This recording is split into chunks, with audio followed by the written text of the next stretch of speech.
حسن شفيق يوسف أنا هاي قدوميها أما مانجين دايركتورka shirkadda Blue Sky Airline waxaan doonayaa inaan u sheego macaamiisha nagu xiran hadda iyo kuwa nagu xiran doonada qaabka aan u shaqeyno iyo shaqadayada waxay tahay marka koowaad Blue Sky waa shirkad Soomaaliyeed dad Soomaaliya Soomaali waxaa loo jeedaa jinsiga Soomaaliya qofka baasaboorka doona wadan kara shirkadda waxaa la aasaasay taqriiban hadda waxaan shaqeynaa 2 sano hadda baahida wadanka jirta waa shirkad ka shaqeysa airline ah oo dowladnimada ka shaqeysa kana shaqeysa wadanka Soomaaliya oo dhan iyadoo lagu darayo Somaliland, Puntland iyo Koonfurta oo dhanba shirkadaasi waa shirkadaas sidaan u sheegnay baahida wadanka ka jirta marka wadankii uu burburay wadooyinka ay baaba'een amniga wadanka uu xumaaday markaa kadib ayay baahidu soo baxday shirkadda waxaan isticmaalnaa 2 diyaaradood oo nooca loo yaqaan Emirates 120 loo yaqaan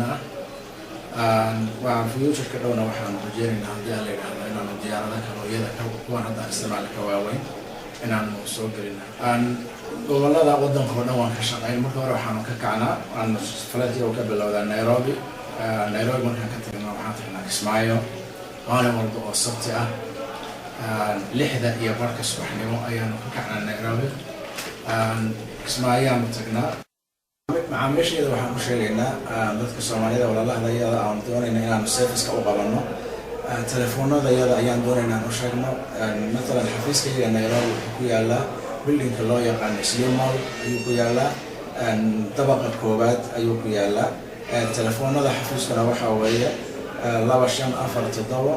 13 eber 13 eber 5 eber ama 5 hal baan leeyahay waxaan ku dhahdaa numberka labaad isna sidaas oo kale waxa weeye 254 713 eber 13 eber 9 hal xafiiska magaalada Kismaayo wuxuu ku yaalaa kasoo horjeedka townka magaalada kasoo horjeedka masaajidka Baajuunta numberkuna waxa weeye 2526 188 2 eber eber 88 xafiiska Muqdisho wuxuu ku yaalaa kasoo horjeedka wasaaradda arrimaha dibadda ayuu ku yaalaa building-ka loo hadda la yiraahdo hotel Ramada ayuu ku dhex yaalaa numberkuna waxa laga xiriiri karaa 2526 155 555 waxaan dadka Soomaaliyeed ugu bishaareynaa insha Allah una ballan qaadaynaa haddii alla yiraahdo service aad iyo aad u wanaagsan inaan dhulkii hooyo aanu insha Allah aanan dadkii aanan uga tagin dibka Soomaalida ku dhacay aanu waxaan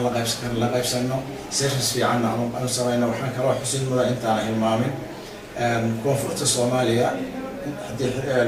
Blue Sky waa shirkadda koobaad ee ugu duulimaadka badan maanta oo aan idin la hadlayo taariikhdu ay tahay 3 bishii 6 3 flight bay Muqdisho ka kacday ku soo laabatay shalay waxaanu sameynay 5 flight baanu shalay oo kaliya sameynay aad iyo aad baa u mahadsantihiin waxaan leeyahay walaalayaal soo dhawaada aad iyo aad baan idin salaamayaa u mahadsantihiin salaamu calaykum